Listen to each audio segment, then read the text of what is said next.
दिवाली का त्योहार नजदीक है। कर्मचारियों को नियोक्ता यानी कंपनी से गिफ्ट और बोनस मिलने शुरू हो गए हैं। चेन्नई में एक ज्वेलरी शोरूम के मालिक ने अपने कर्मचारियों को कार और बाइक गिफ्ट में दी है। 8 कर्मचारियों के लिए कार और 18 कर्मचारियों के लिए बाइक खरीदने में शोरूम के मालिक ने 1.2 करोड़ रुपए खर्च किए। गिफ्ट पाकर कर्मचारियों के चेहरे खिलखिला उठे हैं। हर दिवाली ऐसे तमाम किस्से सामने आते हैं। नमस्कार, बुरा न मानो टैक्स में आप सभी का स्वागत है। मैं हूं विपुल सिंह। दिवाली के इस खास स्पेशल शो में आप सभी का स्वागत है। और दिवाली पर अगर आपको भी आपकी कंपनी से गिफ्ट या फिर बोनस मिला है तो खुश होने से पहले टैक्स के गणित को एक बार जरूर समझ लीजिए। महीना की स्पेशल रिपोर्ट में हम आपको यही बताने जा रहे हैं कि आपको मिलने वाले बोनस और तोहफे पर किस तरीके से टैक्स लगता है और किन मामलों में उपहार टैक्स के दायरे में नहीं आते हैं। सबसे पहले ये रिपोर्ट देखिए और उसके बाद आपको हमारे आज के खास मेहमान से भी रूबरू कराएंगे और तोहफों पर मिलने वाले टैक्स के गणित को भी सुलझाएंगे। पूरे देश में त्योहारी सीजन का खुमार जोरों पर है। अब बारी है दीपावली की और लोग इसका बेसब्री से इंतजार कर रहे हैं। दीपावली इस कारण भी खास होने वाली है क्योंकि लगातार 4 दिनों की छुट्टियां पड़ने वाली हैं। इसके अलावा दीपावली का हर साल इस कारण भी लोग इंतजार करते हैं कि कई कंपनियां अपने कर्मचारियों को बोनस की सौगात देती हैं। ये त्योहार गिफ्ट के आदान प्रदान के लिए भी जाना जाता है। लोग अपने रिश्तेदारों, दोस्तों, सहकर्मियों आदि को दीपावली के मौके पर तरह तरह के उपहार देते हैं। उपहार और बोनस भला किसे अच्छा नहीं लगता। हर कोई चाहता है कि उसे बोनस मिले और वो अपने अटके काम को निपटा सके या कोई शौक पूरा कर सके। इसी तरह सभी को उपहार भी पसंद आते हैं। हालांकि ज्यादा खुश ना होइए, टैक्स डिपार्टमेंट बोनस और गिफ्ट पर भी टैक्स वसूल करता है। आपको मिलने वाले बोनस और उपहार पर किस तरह से टैक्स लगता है, किन मामलों में उपहार टैक्स के दायरे में नहीं आते हैं और इनकम टैक्स के नोटिस से बचने के लिए आपको क्या करने की जरूरत है, इसी पर करेंगे बात। आयकर नियमों के मुताबिक चेक, ड्राफ्ट या कैश में मिली 50,000 रुपए से ज्यादा की रकम, जमीन या बिल्डिंग जैसी अचल संपत्तियां जिसकी स्टैंप ड्यूटी 50,000 रुपए से ज्यादा हो, इसके अलावा ज्वेलरी, शेयर, गाड़ी व अन्य महंगी चीजें जिनकी कीमत 50,000 रुपए से ज्यादा है, उस पर टैक्स देना होता है। एक वित्त वर्ष में 50,000 रुपए से ज्यादा के गिफ्ट मिलने पर तोहफों की पूरी रकम पर टैक्स चुकाना होता है। जरा ठहरिए, ऐसा जरूरी नहीं है कि 50,000 से ऊपर के गिफ्ट पर हमेशा टैक्स लगे। रिलेटिव या रिश्तेदारों से मिले गिफ्ट पर कोई टैक्स नहीं लगता है, चाहे गिफ्ट की रकम 50,000 रुपए से ज्यादा ही क्यों ना हो। रिश्तेदारों में पति, पत्नी, भाई, बहन, माता पिता, पति या पत्नी के माता पिता समेत अन्य शामिल हैं। एक बात और जान लीजिए, रिश्तेदारों से चाहे दिवाली जैसे त्योहार पर गिफ्ट मिले या फिर सामान्य दिनों में, इस पर टैक्स की कोई देनदारी नहीं है। दूसरी बात, शादी एकमात्र मौका है जिसमें आपको किसी से कितना भी महंगा गिफ्ट मिले उस पर कोई टैक्स नहीं है, फिर चाहे वो दोस्त से मिले, सहकर्मी से मिले या रिश्तेदार से। अब बात दीपावली बोनस की। अधिकांश कंपनियां और सरकारी विभाग अपने कर्मचारियों को दिवाली बोनस देते हैं ताकि त्योहार सुख से बीते। बोनस पाकर कर्मचारियों का चेहरा भी खुशी से खिल जाता है। लेकिन क्या आपको पता है कि दिवाली बोनस के रूप में मिली रकम टैक्स के दायरे में आती है? Tax and investment expert Balwant Jain बताते हैं कि दिवाली रोशनी, खुशियों और ढेर सारे उपहारों का त्योहार है। ऐसे में कई नियोक्ता अपने कर्मचारियों को बोनस देते हैं। इस बोनस को आपकी सैलरी का पार्ट माना जाता है और ये टैक्स के दायरे में आएगा। वहीं नियोक्ता से मिले गिफ्ट वाउचर एक लिमिट तक ही टैक्स फ्री हैं। एक वित्त वर्ष में मिले 5,000 रुपए तक के गिफ्ट वाउचर पर टैक्स नहीं लगता है। गिफ्ट वाउचर की रकम इससे ज्यादा होने पर नियोक्ता टीडीएस काटता है। उदाहरण के लिए, अगर आपको नियोक्ता से दिवाली पर करीब 5,000 रुपए का गिफ्ट मिलता है और क्रिसमस पर 3,000 रुपए का तोहफा मिलता है, तो आपको 3,000 रुपए के गिफ्ट पर टैक्स चुकाना पड़ेगा, जो 5,000 रुपए की लिमिट से ऊपर है। दिवाली समेत अन्य मौकों पर कई लोगों को महंगे गिफ्ट मिलते हैं। दिवाली पर मिले गिफ्ट पर टैक्स कैसे लगेगा? किन लोगों से मिले गिफ्ट पर टैक्स नहीं लगता है? कंपनी ने गिफ्ट में गाड़ी दे दी तो क्या इस पर टैक्स लगेगा? ऐसे तमाम सवालों के जवाब देने के लिए हमारे साथ मौजूद हैं टैक्स एक्सपर्ट एवं सीए विनोद रावल जी। विनोद जी, बहुत बहुत स्वागत, हार्दिक अभिनंदन है आपका हमारे इस कार्यक्रम में शामिल होने के लिए, आज के हमारे एक्सपर्ट बनने के लिए। और दीपावली की भी आपको बहुत बहुत हार्दिक शुभकामनाएं, और बहुत शुभ मौके पर आप हमारे साथ जुड़े हैं।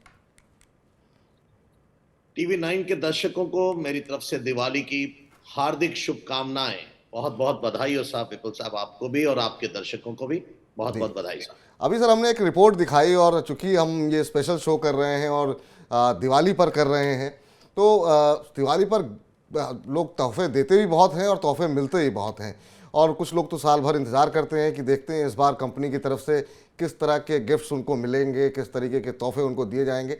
अब सवाल ये उठता है कि तमाम जगहों से जो गिफ्ट मिलते हैं, और ख़ास तौर से जो लोग सैलरीड हैं, उनको अगर कंपनी से कोई बड़ा तोहफा मिलता है तो इस पर टैक्स क्या लगता है या नहीं लगता है, और अगर टैक्स लगता है तो किस तरीके का टैक्स वो होता है? देखिए विपुल जी, ऐसा है, दिवाली याद आते ही अपना बचपन, अपने गिफ्ट्स, तोहफों वाला वो घर, वो टेबल पर रखे हुए तोहफों के पैकेट याद आते हैं। हालांकि वो कम हो गए अब समय के साथ साथ, जैसे जैसे महंगाई बढ़ी तो वो तोहफों का वो रुतबा नहीं रहा जो कभी रहा था, और इस कोविड ने भी बहुत पीछे छोड़ा। बहरहाल हम अपने टैक्स के मामले पर आते हैं। देखिए, जो तोहफे मिलते हैं, जो गिफ्ट मिलते हैं, उसके अंदर आयकर के अंदर प्रावधान किए गए, आयकर अधिनियम के अंदर, उसके अंदर बड़ा स्पष्ट रूप से कहा गया है कि अगर आप रिश्तेदारों से कुछ ले रहे हैं, रिश्तेदारों की भी एक डेफिनेशन दी गई है कि कौन लोग हैं। 50 तरह के जो रिश्तेदार हैं वो आपके क्लोज रिलेटिव, जिसको मैं अगर मोटी भाषा में कहूं तो बिल्कुल आपके जो नजदीकी जो हैं, आपके मियाँ बीवी, उनके भाई, उनके हस्बैंड, तो उसी तरह से उन लोगों को रखा गया जो फर्स्ट रिलेशन जिसको हम कहते हैं। उनसे अगर आप कोई गिफ्ट लेते हैं तो वो टैक्स फ्री हो जाता है। वो भले ही दिवाली पे हो या पूरे साल भर में हो, उससे कोई फर्क नहीं पड़ता जी। दिवाली के लिए ऐसा कुछ आयकर अधिनियम में अलग से प्रावधान नहीं है कि दिवाली पर जो गिफ्ट मिलेगा वो टैक्स फ्री है। तो जो गिफ्ट्स के लिए जो प्रावधान पहले से दिए हुए हैं उन्हीं के साथ हमें चलना पड़ेगा, और उन्हीं के साथ सारी कैलकुलेशंस हैं। तो 50,000 रुपए तक का गिफ्ट अगर आप अपने रिश्तेदारों के अलावा किसी से लेते हैं तो आपको उस तक सरकार ने छूट दी हुई है।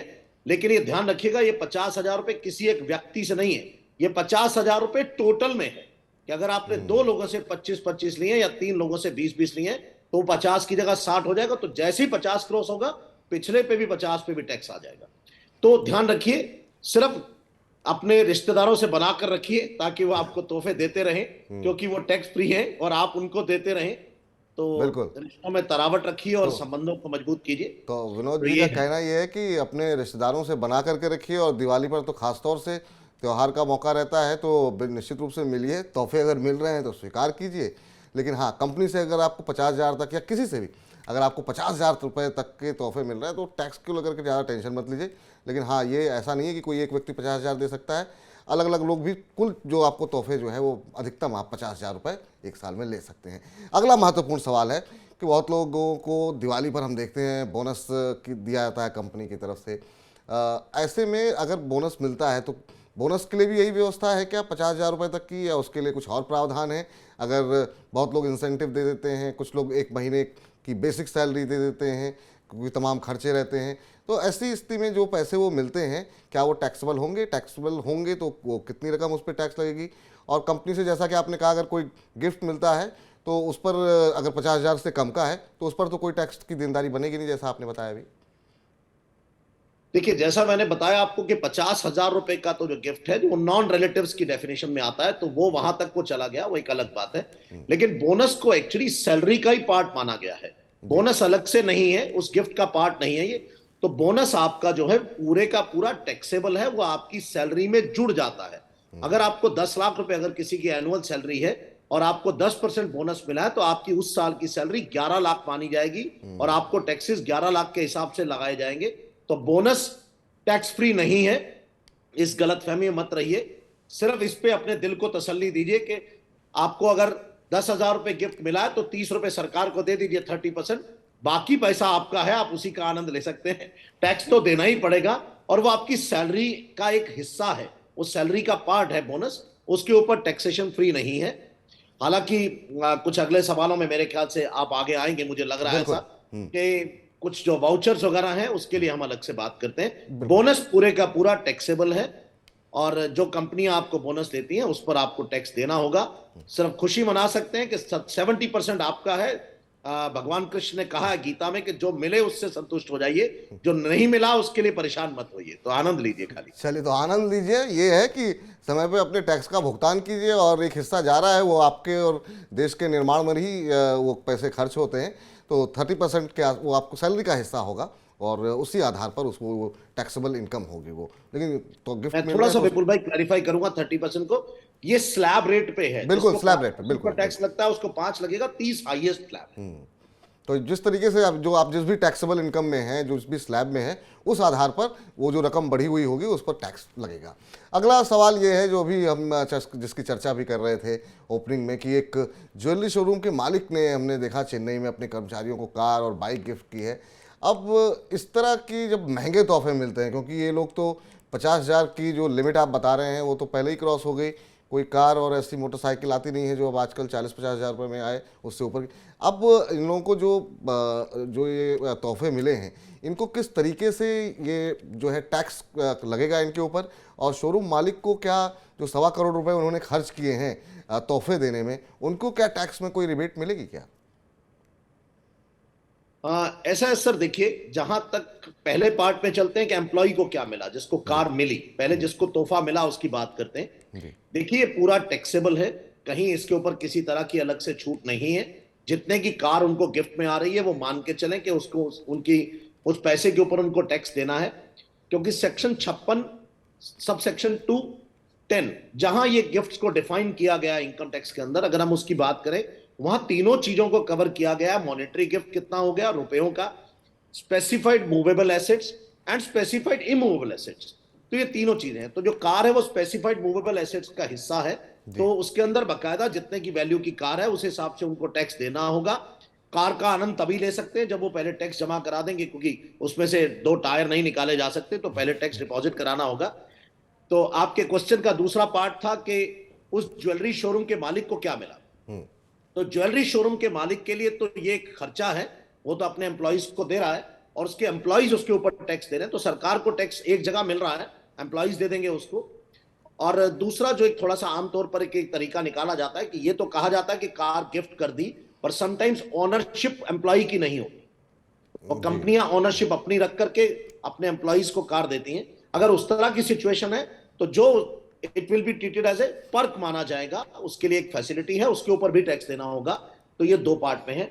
एक चीज मैं यहां पे ऐड कर दूं, हालांकि हम इनकम टैक्स पर बात कर रहे हैं, लेकिन इस पे थोड़ा सा जीएसटी का भी इंपैक्ट आएगा, क्योंकि जीएसटी एक आज की डेट में बहुत बड़ा एक सवाल बना हुआ है। तो उसको भी साथ साथ थोड़ा सा जो मुझे ज्ञान है मैं उसमें से थोड़ा सा देना चाहूंगा कि जीएसटी का इनपुट जो है उस एम्प्लॉयर को नहीं मिलेगा, क्योंकि उसने वो आगे अपने एम्प्लॉइज को गिफ्ट कर दिया है।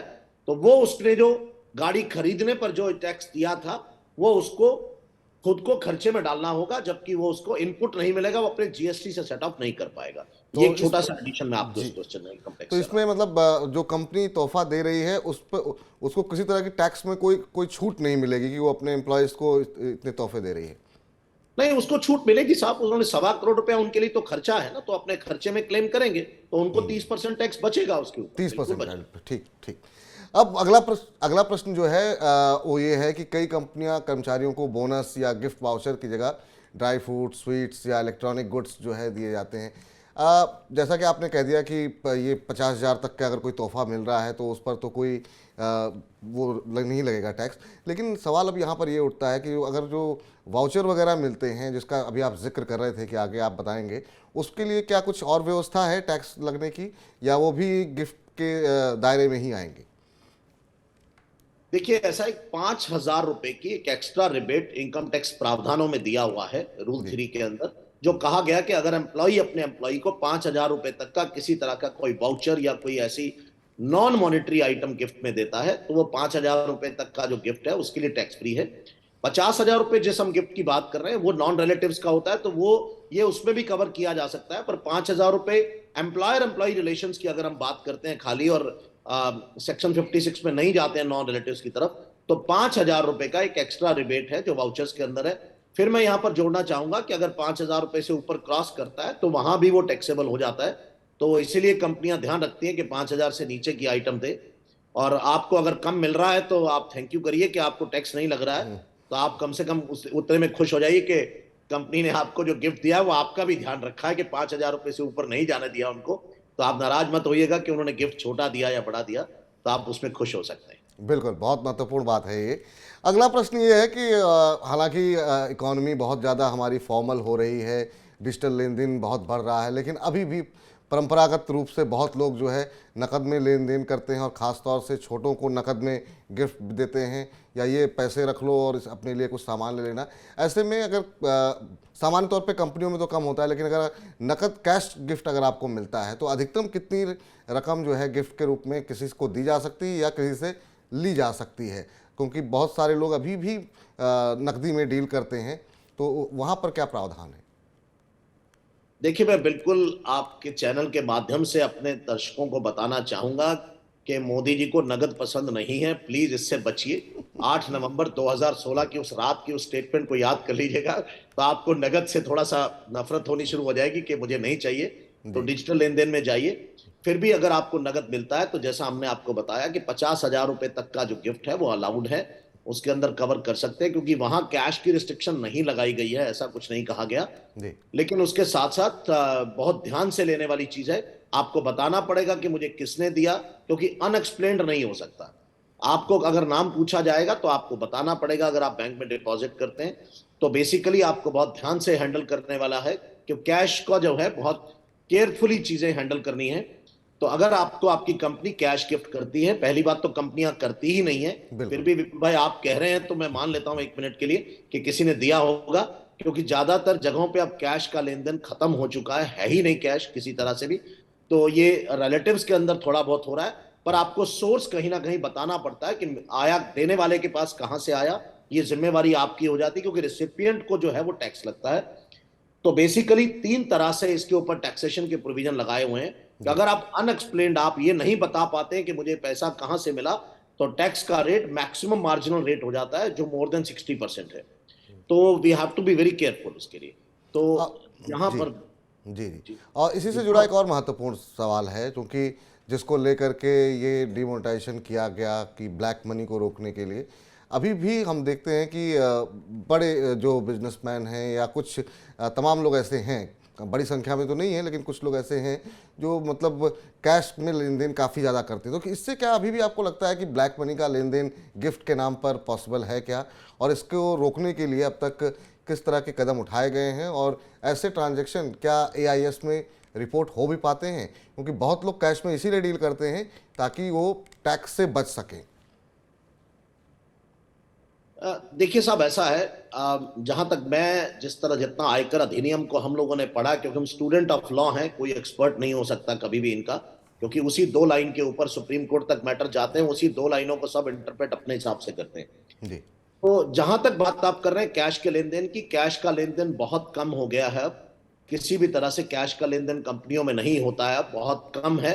बाकी फिर भी एफएमसीजी की जो आइटम्स हैं, जहां ग्रोसरी आइटम्स हैं, हम ग्रोसरी स्टोर पर जाते हैं, कैश में सामान खरीदते हैं, क्योंकि वहां अभी भी कैश चल रहा है, तो वो वापस कंपनियों का जा करके एज पर कानून बैंक में जाना चाहिए वो पैसा, और आगे जो वेंडर्स को पेमेंट होनी है वो बैंक से होनी चाहिए, ना कि कैश से। कैश अलाउड नहीं है किसी भी तरह से। तो आपस का लेन देन ब्लैक मनी, जहां तक मैं इस बात को समझता हूं कि उतना नहीं है अब कि इस तरह से कैश मार्केट में चल रहा हो। हालांकि हम टेलीविजन पर रोज स्क्रीन पे आप ही के माध्यम से देखते हैं कि आज इतना कैश पकड़ा गया, आज इतना पकड़ा गया, तो हैरानी भी होती है कहीं देख करके कि इतना कैश अब आता कहां से है, क्योंकि अब तो सोर्स है नहीं इस तरह के, तो वो उसमें मैं नहीं मेरा आता। मेरा सवाल ऐसे ही लोगों के लिए था कि मतलब एक तरफ तो हमें लगता है कि पूरी इकोनॉमी फॉर्मल हो गई है, लेकिन जैसे ही हम देखते हैं किसी अधिकारी के यहाँ रेट पड़ती है, किसी आईएएस के यहाँ रेट पड़ती है, किसी बाबू के यहाँ रेट पड़ती है, तो पता लगता है लाखों करोड़ों रुपए गद्दे के नीचे से निकल रहे हैं। तो क्या अभी भी इतनी सख्ती के बावजूद भी इस तरह के कैश में लेन देन हो रहे होंगे, तभी तो यहाँ से इतनी नकदी मिल रही है? देखिए, जो गैर कानूनी काम है वो तो कैश में ही होते हैं, उसके लिए तो चेक नहीं काटे जाते। आप भी इस बात को मेरे से सहमत होंगे पूरी तरह से, कि जो गैर कानूनी कामों के लिए तो नहीं रोका जा सकता, क्योंकि कानून, जो पुलिस का काम है वो पुलिस अपना काम करती है, आयकर अधिनियम अपना काम करता है। जहां तक आयकर अधिनियम की बात करते हैं तो बहुत ऐसे टाइट लॉज बनाए गए हैं, सेक्शन 56 के अंदर बिल्कुल नहीं है। उसके अलावा 2 लाख रुपए से ज्यादा आज आप किसी भी गोल्ड में या रियल एस्टेट में आज आप लेन देन नहीं कर सकते, जो पहले होता था। जहां तक आपने बात की, किसी बाबू के यहाँ, किसी आईएएस के यहाँ कैश मिलता था तो पहले वो ये कह देता था मैंने तो प्रॉपर्टी का एडवांस कल ही लिया है, तो कोई उनका मित्र जो है वो पता कह देता था जी मैंने दिया है, और वो कहते थे लिया है। लेकिन अब उस प्रावधान को भी खत्म कर दिया गया है कि वो आप दिखा ही नहीं सकते, आप कैश ले ही नहीं सकते किसी से। तो अगर आपने लिया भी है तो वैसे ही गैर कानूनी है, उस पर 60% टैक्स लगेगा ही लगेगा, तो आपका पूरा 100% जो है उसके अंदर बराबर हो जाता है। तो मैक्सिमम मार्जिनल रेट पर टैक्स लग जाता है। सेक्शन 56 के अंदर इसके ऊपर टैक्सेशन है 50,000। 50,000 भी आप देखेंगे तो इतनी छोटी अमाउंट है कि रखा गया है जो हम लोग लेते रहते हैं। बिल्कुल। उसके अलावा एक प्रोविजन ऐसा है जहां अभी भी थोड़ा सा स्कोप है, मैं ब्लैक मनी नहीं कहूंगा, जहां एक प्रोविजन है जो हमारे सामाजिक ताने बाने से जुड़ा हुआ है, वो है शादी पर जो गिफ्ट मिलते हैं जिंदगी में एक बार, वो बिल्कुल। टैक्स फ्री होते हैं। तो जो बेसिकली वो एक ही मौका शायद हम सब लोगों को मिलता है, तो हम लोगों को ध्यान रखना चाहिए उस वक्त जब शादी कराते वक्त कि ये जो गिफ्ट्स आज मिले हैं, जो पैसा मिला है, वो सब टैक्स फ्री है, इस पर दोबारा टैक्स नहीं लगता है। उसके अलावा ब्लैक मनी पर पूरा जो है इस पर बहुत शिकंजा कसा हुआ है। एक आपका सवाल था कि क्या ऐसे ट्रांजैक्शन एआईएस में रिपोर्ट होते हैं। बिल्कुल। देखिए साहब, ऐसा है, एआईएस में रिपोर्टिंग उन ट्रांजैक्शंस की होती है जो थ्रू बैंकिंग चैनल से हो रहे हैं या कहीं से रिपोर्ट हो रहे हैं, जहां से कोई सब रजिस्ट्रार रिपोर्ट कर रहा है, बैंकिंग अथॉरिटीज रिपोर्ट कर रही हैं, म्यूचुअल फंड कंपनीज कर रही हैं। अब चैरिटेबल ट्रस्ट को भी ले आए तो डोनेशंस भी रिपोर्ट हो रही हैं आपके, मैंने डोनेट किया कहीं, रसीद उधर बनी तो मेरे पैन नंबर से कनेक्टेड है। जहां तक कैश का लेन देन होता है वहां पर पैन नंबर यूज नहीं होता, ना पैन नंबर यूज होता है ना आधार नंबर यूज होता है। पैन और आधार आपस में लिंक्ड है, तो एआईएस में उनकी रिपोर्टिंग नहीं आती है अभी तक इस तरह से। लेकिन सस्पिशियस फाइनेंशियल ट्रांजैक्शन अगर बैंक के थ्रू हुए हैं, मान लीजिए आपने बैंक से ज्यादा कैश निकाला है या ज्यादा डिपॉजिट किया है, तो वो आज भी एआईएस में रिपोर्ट होते हैं। बिल्कुल ठीक बात है, उस पर सवाल पूछे जाते हैं कि आपने क्यों निकाला, जब कैश का लेन देन है ही नहीं आपके पास, तो आपको कैश क्यों चाहिए, आप बैंक से क्यों निकालने जा रहे हैं, तो बैंक आज नहीं देता है। सिमिलरली जब आप डिपॉजिट कराने जाते हैं, मैं अभी उस क्वांटम पे नहीं जा रहा हूं कि अमाउंट कितना है क्या है, क्योंकि वो एक रूल्स का पार्ट है, मैं किसी भी निटी ग्रिटी में नहीं जा रहा। तो कैश डिपॉजिट कराने पर और कैश विड्रॉ करने पर अभी भी सस्पिशियस फाइनेंशियल ट्रांजैक्शन हम उसको कहते हैं, एसएफटी, जो एआईएस में बिल्कुल रिपोर्ट होते हैं और उसके ऊपर जवाब देना पड़ता है, और सरकार जवाब मांगती है रिटर्न भरते हुए। जी। अब यहाँ पर हमारे दर्शकों को अब ये तो समझ में आ गया कि गिफ्ट पर टैक्स कब और कैसे लगता है, पूरी तरीके से मुझे भी समझ में आ गया, हमारे दर्शकों को समझ में आ गया। अब सवाल ये है कि महत्वपूर्ण बात ये कि जब भी अब दिवाली पे अगर लोगों को जो गिफ्ट मिल रहे हैं, कंपनी की तरफ से गिफ्ट मिल रहे हैं, मित्रों की तरफ से मिल रहे हैं, तो फिर किन चीज़ों की सावधानी बरतनी चाहिए और कौन सी लापरवाही आपको लगता है लोग अक्सर कर देते हैं, हालांकि उनकी गलती नहीं होती है, पर वो अनजाने में छोटी छोटी गलतियां जो हैं वो भारी पड़ सकती हैं। किन बातों का ध्यान रखना चाहिए? देखिए, जहां तक छोटे गिफ्ट्स की अगर हम बात करें कि आप मेरे यहाँ मिठाई का डब्बा भिजवाएं, मुझे खुशी होगी, उस पर कोई किसी तरह की कोई दिक्कत की बात नहीं है। बिल्कुल आप आराम से चैन की जिंदगी जिए, सरकार आपके पीछे नहीं है, ऐसा कोई किसी तरह की कोई इतनी अड़चन नहीं। अभी अभी हमारे देश में हमारे सामाजिक नियमों का बहुत ध्यान रखा गया है। हमें मालूम है कि हम गिफ्ट्स लेते और देते हैं एक दूसरे से, लेकिन आप जिन गिफ्ट्स की तरफ इशारा कर रहे हैं विपुल जी, मैं बिल्कुल समझ रहा हूं आपकी बात को, जो इसकी आड़ में ब्लैक मनी की तरफ हमें धक्का दे देते हैं, जिनकी वजह से किसी ने कैश कोई गिफ्ट कर रहा है 10 लाख 20 लाख 50 लाख, तो ऐसे गिफ्ट्स बिल्कुल नहीं, कतई नहीं लेने चाहिए, क्योंकि वो आपके लिए जिंदगी में आफत बन जाएंगे और आपको जवाब देना मुश्किल हो जाता है।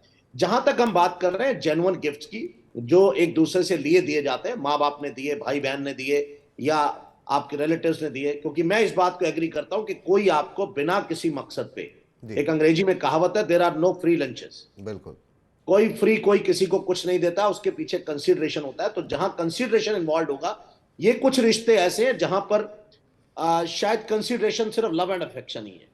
माँ बाप के लिए अपने बच्चे इस प्यार से ज्यादा कुछ नहीं है। सिमिलरली आपके बीवी बच्चों के साथ भी उसी तरह के रिश्ते हैं, और आपके भाई बहनों के साथ भी हम दुआ करते हैं आपके रिश्ते ऐसे ही सौहार्दपूर्ण हो और ऐसे ही आप एक दूसरे से गिफ्ट दें, तो उन पर किसी तरह के कोई टैक्सेशन नहीं है। लेकिन फिर भी उसके साथ साथ आपने कहा क्या ध्यान रखना है, तो ध्यान रखने की जरूरत है कि आप गिफ्ट डीड जरूर बनाइए। अगर आपको कोई ऐसी मॉनेटरी ट्रांजैक्शन आप बड़ी कर रहे हैं तो गिफ्ट डीड जरूर बनाइए, ताकि कल को कोई किसी तरह की दिक्कत ना आए आपके लिए। एक एफिडेविट का फॉर्मेट है जो सरकार ने दिया हुआ है कि आप एफिडेविट पे दीजिए कि मैंने ये गिफ्ट दिया है, मेरा पैन नंबर ये है, उनका पैन नंबर ये है, ये इस बैंकिंग ट्रांजैक्शन के थ्रू हमने ये गिफ्ट दिया है।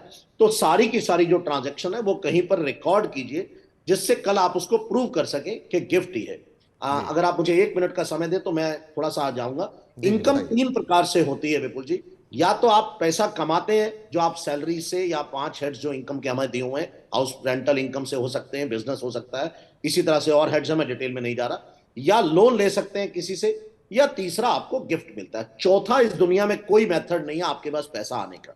बिल्कुल। तो जब पहले वाले दो में हमारी आयकर की अधिनियम जो है वो ये कहता है कि अगर आपने गिफ्ट लिया है तो या तो प्रूव कीजिए कि आपने गिफ्ट लिया, अगर नहीं लिया तो हम इसको इनकम मानते हैं।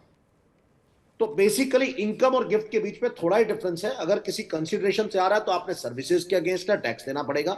जी। तो एग्जम्पशन सिर्फ गिफ्ट इसलिए है कि जब आप उसको बिल्कुल गिफ्ट की तरह लेते हैं, तो दैट इज इंपॉर्टेंट। तो ये डॉक्यूमेंट क्रिएट कीजिए, कभी भी बिना उसके मत लीजिए, क्योंकि जब आप बनाते हैं तो आप कल को उसी से प्रूव कर सकते हैं कि इन्होंने मुझे गिफ्ट दिया था, नहीं तो आप प्रूव नहीं कर पाएंगे। चलिए अब ये है। जी चलते चलते अब एक आखिरी सवाल आपसे जानना चाहेंगे कि अब इनकम टैक्स जब हम रिटर्न फाइल करते हैं तो उसमें क्या जो हमें गिफ्ट मिले हैं साल भर में उसकी जानकारी देना जरूरी है, अगर कोई बड़ा गिफ्ट मिला है तो, और अगर नहीं देते हैं तो फिर उसका क्या कोई नुकसान है या नहीं है? अब मान लीजिए कि कई बार होता है कि किसी ने कोई गाड़ी गिफ्ट कर दी, मोटरसाइकिल, या आपने रिश्तेदारी में भी मिल सकती है कई बार बड़ी गाड़ियां जो है, तो आप ऐसे में अगर आपने इनकम टैक्स में नहीं दिखाया है तो इसके कुछ नुकसान हो सकते हैं क्या? बिल्कुल, बहुत जरूरी है आपके लिए दिखाना। इनकम टैक्स प्रावधान इस बात के लिए बिल्कुल पूरा क्लियर है कि आपको ये सब कुछ आयकर, जो आपके पास एक अपॉर्चुनिटी है अपने आप को डिक्लेयर करने का कि मैंने पूरे 12 महीने के अंदर 365 दिन में कहां कहां से मेरे पास पैसा आया, मेरे पास एसेट्स आए, कहां से मुझे चीजें मिली। बिल्कुल आपको इस प्रावधान है इसके ऊपर। और ये आयकर अधिनियम के अंदर इनकम फ्रॉम अदर सोर्सेज, जो अन्य स्रोत से आपको आय मिलती है, ये उसके अंदर आपको दिखाना होता है। वहां पर एग्जेम्प्ट का कॉलम है आपके पास नीचे, वहां पर अगर आप एग्जेम्प्ट कॉलम में हैं, आपने अगर गिफ्ट लिया और अपने रिलेटिव से लिया तो बिल्कुल एग्जेम्प्टेड इनकम में दिखाइए उसको सेक्शन 56 के अंदर। और अगर आपको नॉन रिलेटिव से मिला है तो बिल्कुल आप वहां दिखाना है, और 50,000 से ज्यादा है तो आपको वहां टैक्स भी देना है। क्योंकि जब बाद में आपके साथ समस्या आएगी तो ये डिक्लेरेशन आपके लिए बहुत महत्वपूर्ण है कि अगर आपने दिखाया ही नहीं है तो आप आफ्टर थॉट में नहीं कह सकते हैं कि ये गिफ्ट है। तो आपको ये बिल्कुल एक अपॉर्चुनिटी सरकार देती है कि जब आप रिटर्न भरते हैं तो आप पूरा दिखाइए इसको, और प्रॉपर इसके ऊपर अगर टैक्स बनता है तो दीजिए। विनोद जी बहुत बहुत शुक्रिया, धन्यवाद आज इस खास शो में हमारे साथ जुड़ने के लिए, और दिवाली पर मिलने वाले तोहफों पर किस तरीके से टैक्स लगता है, कैसे टैक्स बच सकता है, किन चीज़ों को लापरवाहियाँ नहीं करनी चाहिए, तमाम अच्छी अच्छी बातें इस दिवाली हमको बताने के लिए एक बार फिर से मनी9 की तरफ से आपको, आपके पूरे परिवार को दीपावली की बहुत बहुत हार्दिक शुभकामनाएं, और बहुत सारे गिफ्ट आपको मिलते रहें, हमारी तरफ से यही शुभकामनाएं। बहुत बहुत धन्यवाद सर, थैंक यू। बहुत बहुत धन्यवाद। चलिए अब आपको एक बात महत्वपूर्ण और बता दें कि इस दिवाली अगर आप भी घर खरीदने की प्लानिंग कर रहे हैं तो सेकंड होम आपके लिए एक अच्छा विकल्प हो सकता है। अब सेकंड होम क्या होता है, किन लोगों को खरीदना चाहिए सेकंड होम, और कहां पर सेकंड होम खरीदना कराएगा आपका फ़ायदा, ये जानने के लिए आपको देखना होगा हमारा खास शो मकान दुकान। इस शो को देखने के लिए आप इस कार्यक्रम के बाद सीधे मनी9 के ऐप में ही आप मकान दुकान को देख सकते हैं। बुरा ना मानो टैक्स के दिवाली स्पेशल में फिलहाल के लिए आज इतना ही। आपके लिए दीपावली शुभ हो, आपके घर में माँ लक्ष्मी की कृपा हमेशा बनी रहे। अगले हफ्ते फिर हम हाजिर होंगे टैक्स की दुनिया की नई हलचल के साथ, फिर से आपको टैक्स के बारे में जागरूक करने के लिए। फिलहाल के लिए नमस्कार।